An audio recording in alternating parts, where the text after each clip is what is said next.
Dans l'assemblée des saints, assoiffé je me tiens, que ton onction descende sur moi. Conscient que mon destin est dans le creux de ta main, que ton onction descende sur moi. Je suis disposé, assoiffé, que ton onction descende sur moi. Je suis disposé, assoiffé, que ton onction descende sur moi.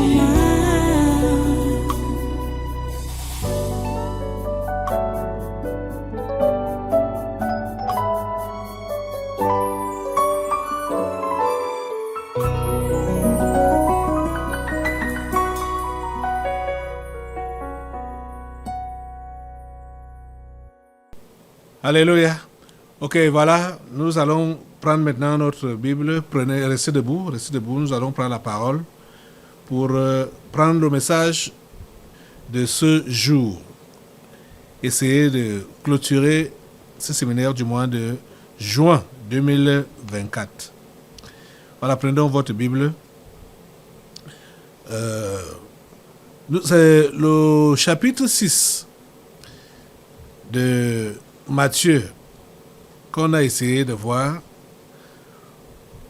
Je vais même vous dire, peut-être, puisque ce n'est plus sur ça que nous allons nous attarder aujourd'hui, au chapitre 6, mais si vous lisez, et comme je vous demande même d'aller lire tout le chapitre 6 de Matthieu, vous allez comprendre ce que Jésus-Christ voulait dire. Bon, ce que j'ai essayé de vous expliquer pendant ces 3 jours passés.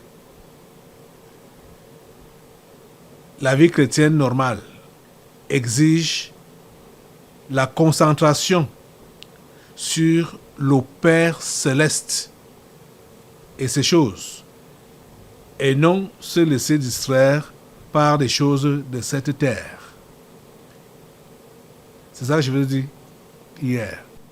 Et c'est par là même que Jésus a clôturé, bon, du moins, on peut dire, ce chapitre 6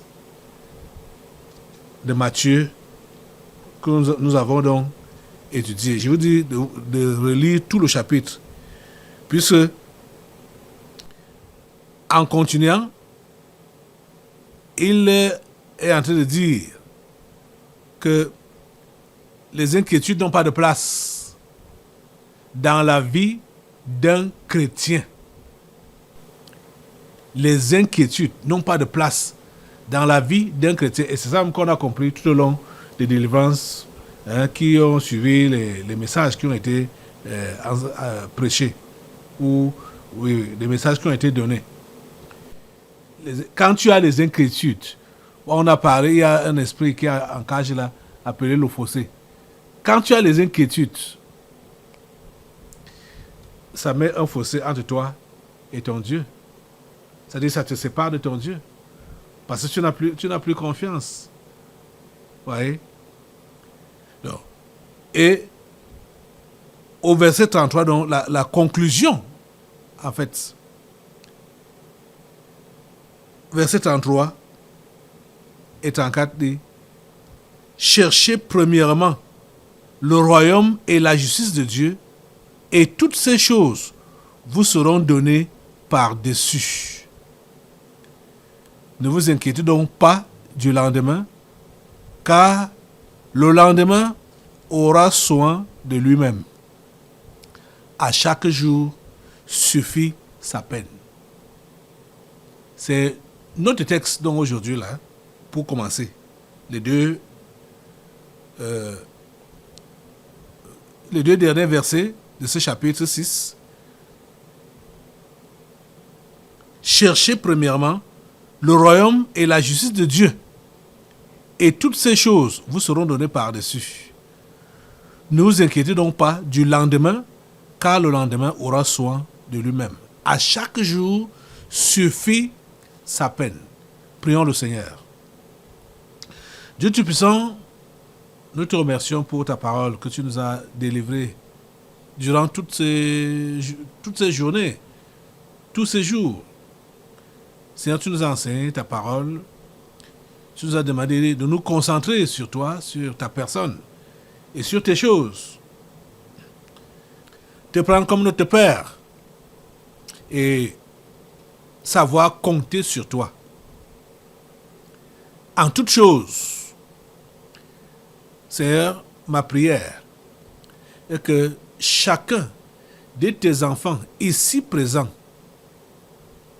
puisse vraiment se décider de te mettre à la première place dans sa vie de chaque jour, de chaque instant. C'est ça que tu veux que nous fassions. Compter sur toi. Se concentrer sur toi. Et se concentrer sur tes choses. Permets que ce soit le cas pour chacun d'entre nous, ici, présent. Tous qui écoutent ce message, ou tous qui ont écouté ce message, donne-leur cette grâce de se concentrer sur ta personne. Merci parce qu'aujourd'hui encore, tu vas davantage parler et enlever le voile. Seigneur, éclairer les uns et les autres.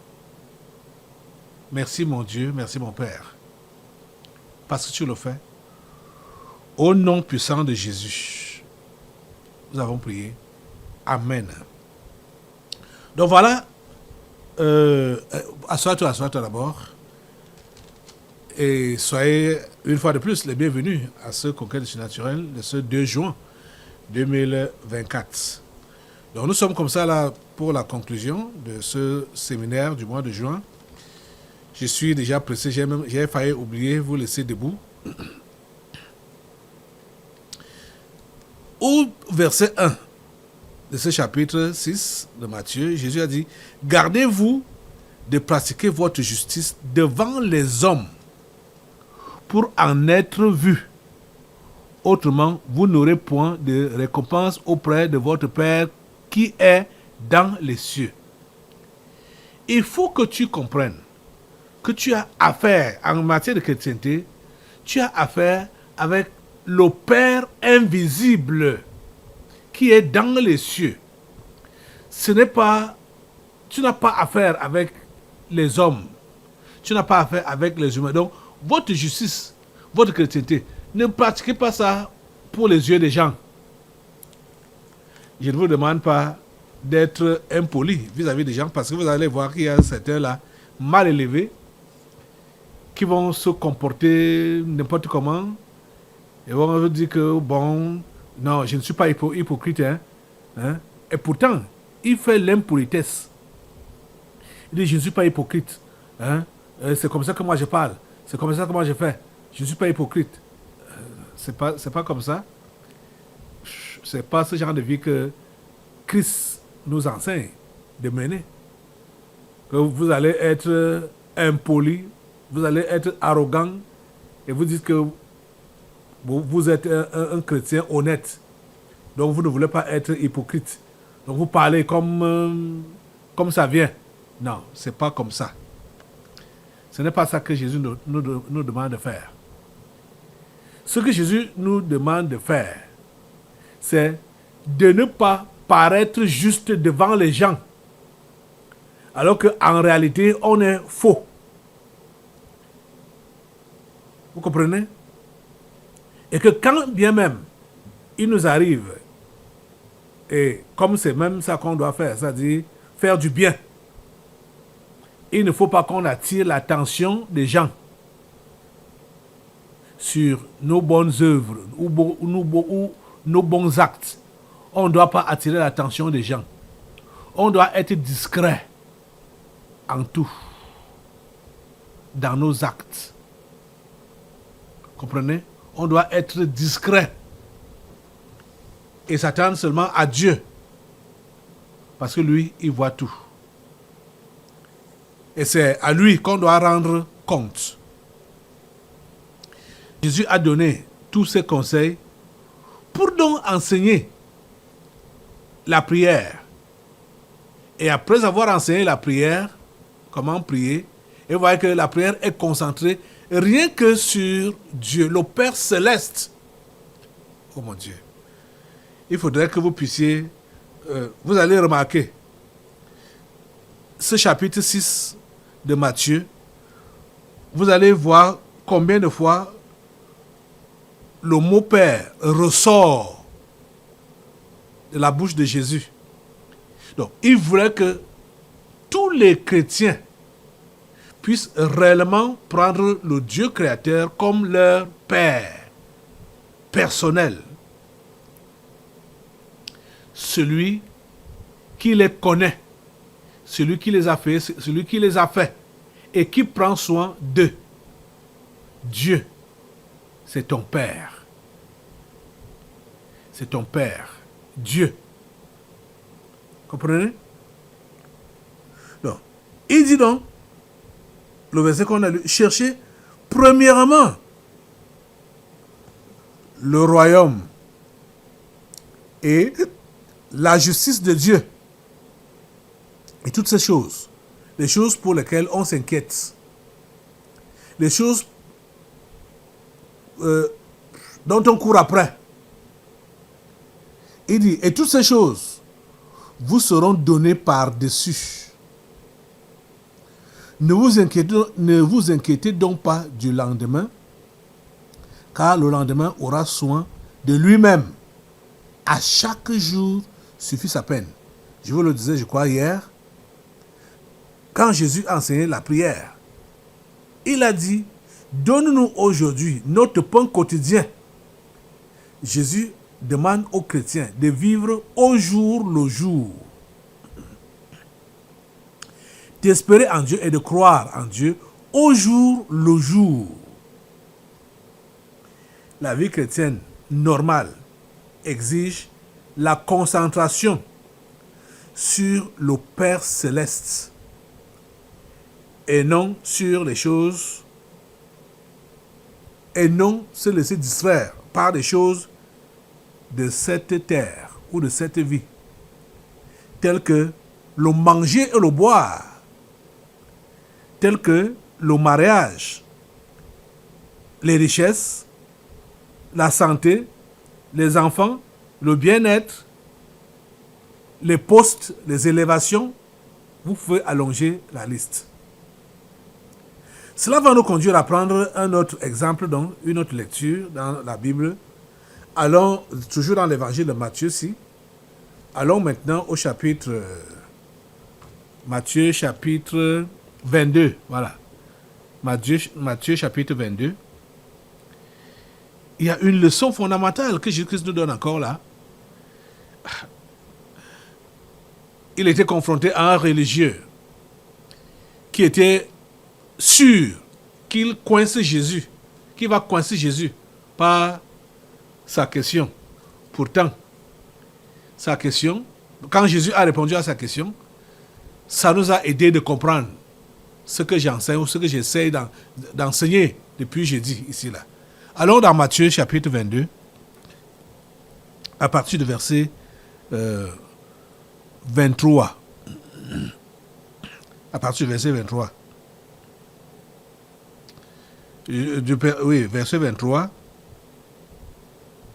jusqu'au verset 33. On va lire.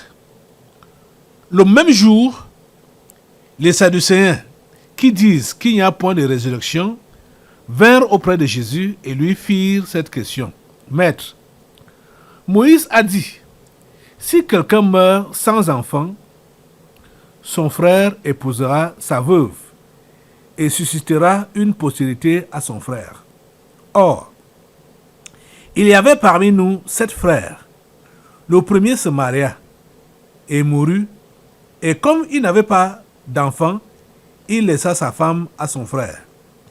Il en fut de même du second, puis du troisième, jusqu'au 7e.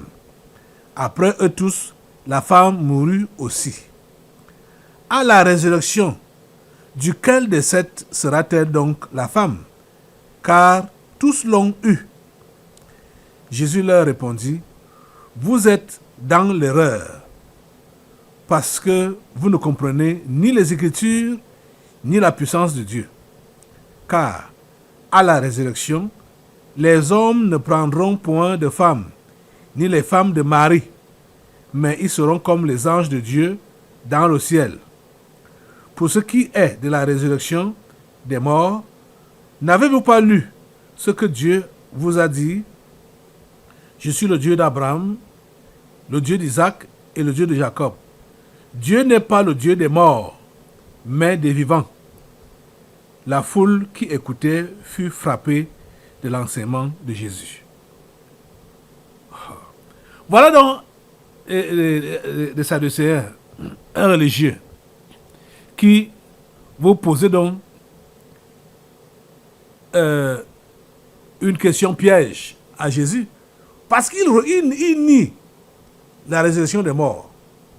Mais la réponse que Jésus lui donne nous donne un enseignement correct, au point où Matthieu nous fait même comprendre que même la foule a été frappée de l'enseignement, par cet enseignement. Il raconte, il a inventé une histoire d'une famille de 7 garçons. Le premier a épousé une femme et n'a pas fait des enfants avec elle. Et comme Moïse avait donc dit que si l'homme meurt, son frère, pour prendre sa femme et lui susciter une postérité. Et ils l'ont pris un à un jusqu'à 7. Tous les 7. Ils sont morts sans enfants. Ça, c'était son histoire. Hein? C'était une histoire inventée. Parce que il voulait arriver au point de la résurrection. Il dit donc que après eux tous, la femme mourut aussi. À la résurrection, de qui sera donc-elle la femme, puisque les 7 l'ont eue comme femme? Vous voyez que déjà, bon, la question est même très, très, très bête. Il se croyait très sage. Mais Jésus n'a pas pris ça de cette façon-là. Jésus a pris la question de cet homme, il a classé dans le cadre du bénéfice du doute et de l'ignorance. C'est ça que Jésus a dit. Bénéfice du doute et de l'ignorance. Puisque Jésus lui répond, vous êtes dans l'erreur parce que vous ne comprenez ni les Écritures ni la puissance de Dieu. Donc Jésus a pris ça au bénéfice de l'erreur, au bénéfice de l'ignorance. Vous voyez, pour nous donner une leçon fondamentale de cette vie qu'on appelle vie chrétienne. Et nous sommes en train de parler de la vie chrétienne normale. Il dit, vous êtes dans l'erreur, verset 29, parce que vous ne comprenez ni les Écritures, ni la puissance de Dieu. Verset 30, car à la résurrection, les hommes ne prendront point de femmes, ni les femmes de mari, mais ils seront comme les anges de Dieu dans le ciel. Cher ami, cher chrétien, cher enfant de Dieu, est-ce que tu comprends ce qui est dit là? Est-ce que tu comprends ce qui est dit là? Mais vous autres, sur cette terre, vous vous concentrez sur quoi?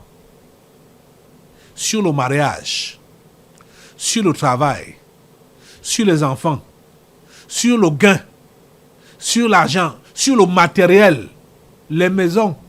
Vous vous concentrez sur des choses futiles, disant que vous êtes chrétien. Mais votre concentration est sur les choses futiles de cette vie. Des choses qui ne vont pas vous poursuivre à l'au-delà. Des choses qui ne vont pas vous poursuivre au ciel. Pourtant, Jésus a été clair dans ses enseignements, dans les évangiles, que quand bien même tu aimerais avoir beaucoup d'argent ici sur la terre, qu'est-ce que tu dois faire? Tu dois, je veux dire, quand tu veux avoir beaucoup d'argent dans la vie, qu'est-ce que tu dois faire? Tu dois investir pour l'avancement du royaume de Dieu. C'est là-bas que tu dois investir. C'est ça qu'il a dit. Donc, ce que tu as ici sur la terre, tu voudrais que cela te retrouve au ciel, mets ça au service de Dieu. Mets ça pour la progression de l'évangile. Et c'est là que tu vas retrouver ça après cette vie. Mais vous autres, vous vous concentrez rien que sur le gain ici et maintenant. S'il faut de l'argent, s'il faut des richesses, il faut les avoir ici et maintenant. Et là, on sait que Dieu nous a bénis. Oh, vraiment, Dieu m'a béni. Oh, il m'a accordé ses grâces. Il m'a donné ceci, il m'a donné de l'argent. Il m'a fait décrocher un grand marché. Un machin. Et c'est ça que les gens aiment entendre, les témoignages, les grands témoignages. C'est quoi grand témoignage? Jésus nous fait comprendre que après la mort, à la résurrection, nous n'aurons plus besoin de femmes ni de mari. Hein? Écoutez bien, tu es là, ouvre ta Bible. Ouvre ta Bible. Il dit quoi? Verset 30. Car à la résurrection, les hommes ne prendront point de femmes, ni les femmes de mari. Vous comprenez ça?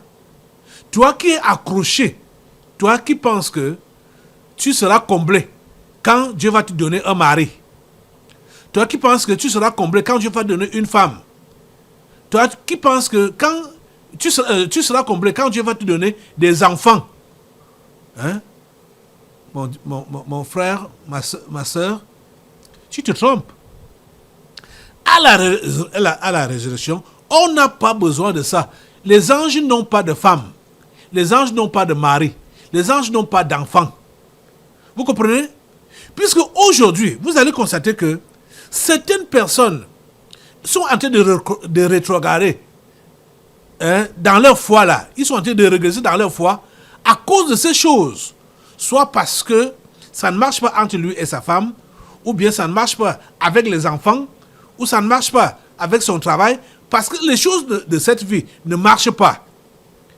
Ils préfèrent donc reculer par rapport aux choses de Dieu. Alors que ces choses que nous avons ici sur la terre, ou derrière lesquelles nous sommes ici sur la terre, ces choses ne vont pas nous poursuivre là-bas, à l'au-delà, après la mort, au paradis, au ciel. Il n'y a pas ça là-bas. Mon ami, ma fille, comprends qu'il n'y a pas de mariage au ciel.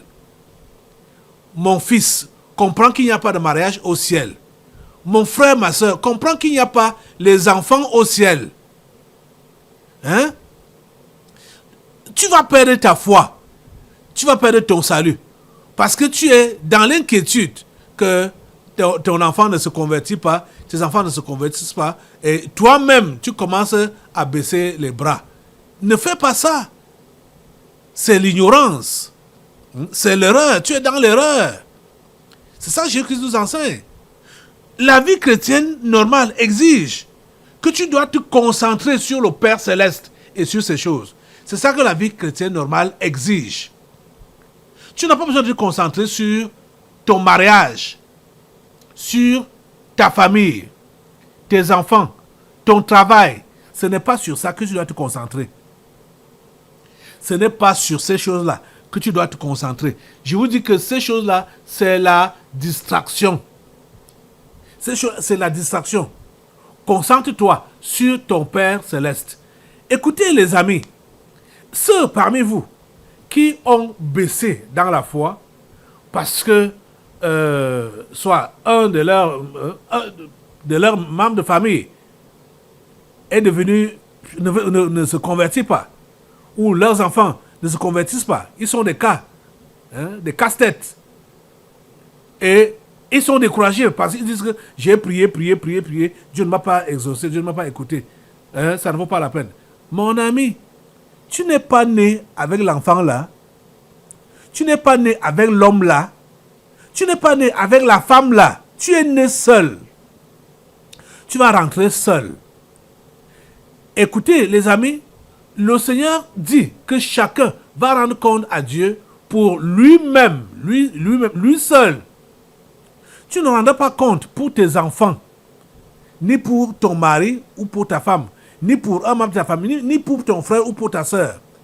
Tu rendras compte à Dieu pour ta vie, seul. Qu'est-ce que tu as fait? Ce sont les comptes-là que tu vas rendre à Dieu.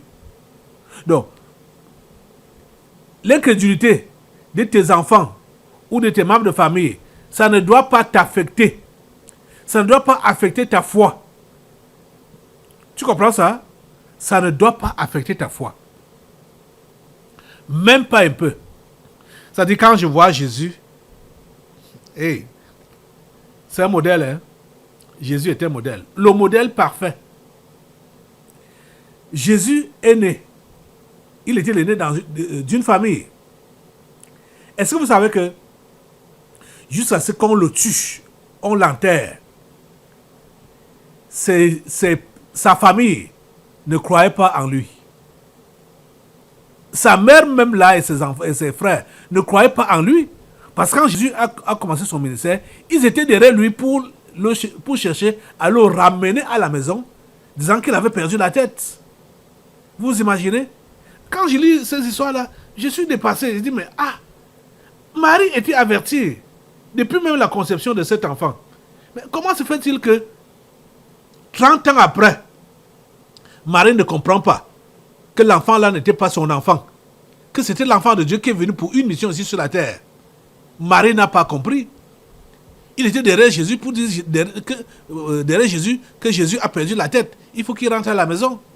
Ses frères alors, même chose, ne comprenaient pas.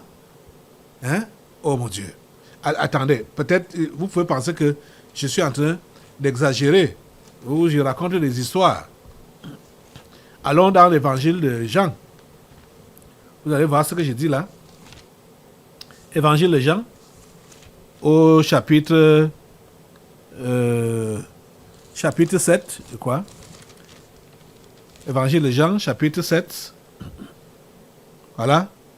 On va au verset...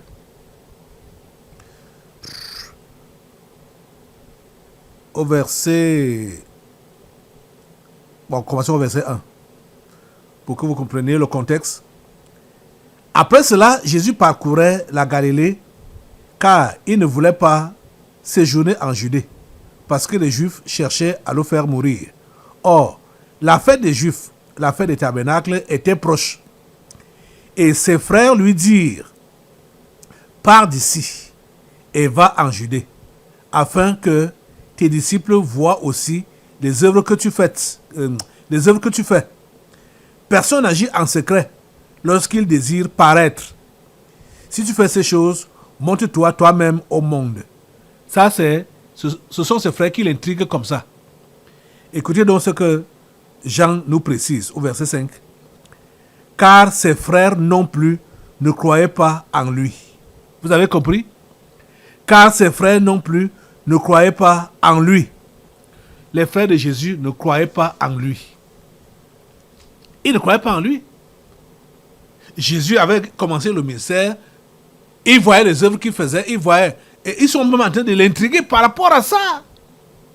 Ils ne croyaient pas en lui. Donc voilà, montre-toi publiquement, pareil.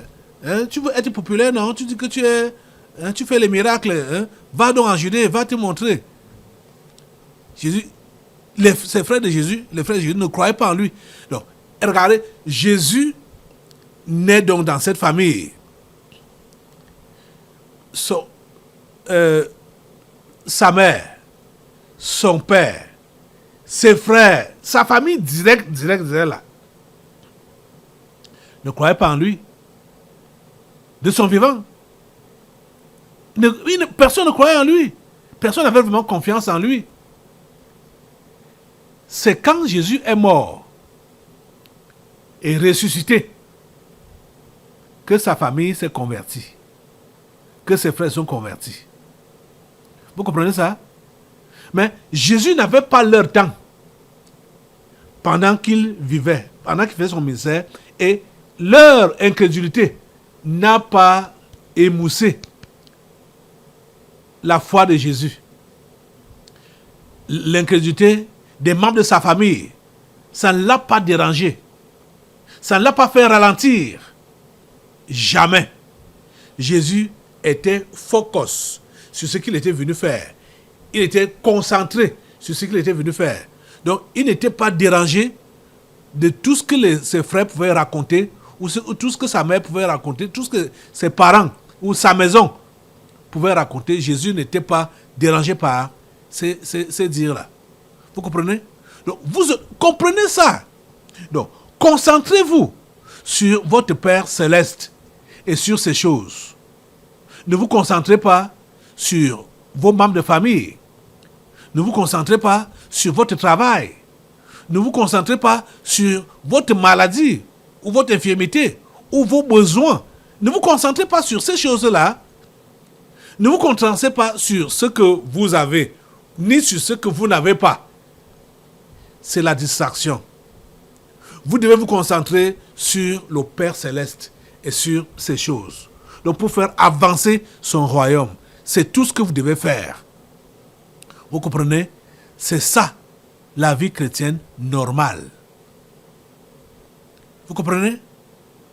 Bon, l'autre jour là, bon, je ne sais pas, c'était quand, hier ou avant-hier, j'ai avancé certaines choses. C'était pas tout à fait correct au niveau de... Je voulais prendre au niveau de Philippe. Philippe a été évangélisé par Jésus lui-même. Et quand Jésus dit à Philippe, depuis que je suis avec vous, tu ne m'as jamais vu, parce qu'il disait que celui qui m'a vu a vu le Père. Et Philippe disait, montre-nous le Père. Jésus lui a dit, mais si tu m'as vu le Père. Depuis que je suis avec vous, tu ne m'as pas vu. Dans l'évangile de Jean, au chapitre 1, on nous fait comprendre que c'est Jésus lui-même qui a évangélisé Philippe. Parce que j'étais en train de souligner le fait que il faut se rappeler du moment où on a cru en Jésus. Les circonstances qui nous ont amenés dans la foi. Il faut se rappeler ça. Donc, Philippe avait oublié que c'est Jésus lui-même qui lui a parlé pour lui dire « Suis-moi ». Et Philippe s'est levé et l'a suivi. C'est celui que Philippe a amené vers Jésus, Nathanaël. C'est celui-là que Jésus a dit que voici un Israël en qui il n'y a point de fraude. Il s'est donc exclamé pour dire, mais tu me connais où? C'est là que Jésus lui dit que quand Philippe venait t'appeler sous le figuier, je t'avais déjà vu. Donc, c'est cette petite confusion-là, j'ai tenu à rectifier ça aujourd'hui. Parce que c'est avant, du moins c'est hier après le culte, que j'ai réfléchi, je suis revenu sur tout ce qui avait été dit pour voir. Je vous ai dit que quand le culte se passe, moi, ce n'est pas encore fini avec moi. Je repasse ça dans mon esprit. Et c'est comme ça que j'ai donc décidé de venir au niveau de la communication. Je crois que ceux qui n'ont pas encore corrigé à leur niveau, ils vont le faire. Mais c'est qui a, par exemple, comme Papa Olivier, il avait remarqué ça. Il a appelé pour nous le dire quand on lui fait comprendre que j'avais déjà pris note de ça avant même son appel. Donc, c'est ça. Quand on se convertit en vrai là, il y a une marque indélébile sur notre esprit dont il faut toujours se rappeler. Et quand tu te rappelles de ça, ça ne va pas te laisser distraire. Tu ne pourras pas te verser dans la distraction. Vous comprenez? Donc, aujourd'hui, comprenez ça, au ciel, il n'y a pas de mariage. Il n'y a pas d'enfants. Au ciel, il n'y a pas de commerce. Il n'y a pas des affaires. Il n'y a pas ces choses-là. Donc, ces choses-là ne doivent pas te distraire ici. Puisque l'objectif final, l'objectif final, c'est le ciel. Hein? C'est le ciel. Donc, on croit, c'est pour aller au ciel. Quand Jésus a fini par dire, donc, cherchez premièrement le royaume des cieux et sa justice. Le royaume des cieux, c'est quoi? C'est au ciel. Et toutes ces choses vous seront données par-dessus. Donc, au ciel, on va vivre une vie différente de celle qui est ici sur la terre. Donc, tu dois donc tout faire pour mener une vie chrétienne normale. Tu comprends? C'est-à-dire, tu dois te concentrer sur ton Père Céleste et sur ces choses, et non sur les choses de cette terre. Tu as compris ça? C'est là que je voulais qu'on arrive aujourd'hui. Élève-toi donc sur tes deux pieds pour demander à Dieu la grâce de te détourner, d'enlever tes yeux sur ce qui a pris ton attention depuis là et qui t'a même distrait, qui t'a même interrompu dans ta course, qui t'a arrêté dans ta course. Le mariage, la richesse, la gloire, le travail, l'élévation et tout, hein, nommé. Enlève tes yeux sur ces choses-là et concentre-toi sur ton Père Céleste. Merci Père Saint, parce que cette interpellation touche cet homme et cette femme. Et ils deviennent ce que tu as prévu qu'ils soient. Au nom puissant de Jésus. Amen. Asseyez-vous. Nous allons maintenant passer aux délivrances prophétiques. Dans l'assemblée des saints, assoiffé je me tiens, que ton onction descende sur moi. Conscient que mon destin est dans le creux de ta main, que ton onction descende sur moi. Je suis disposé, assoiffé, que ton onction descende sur moi. Je suis disposé, assoiffé, que ton onction descende sur moi.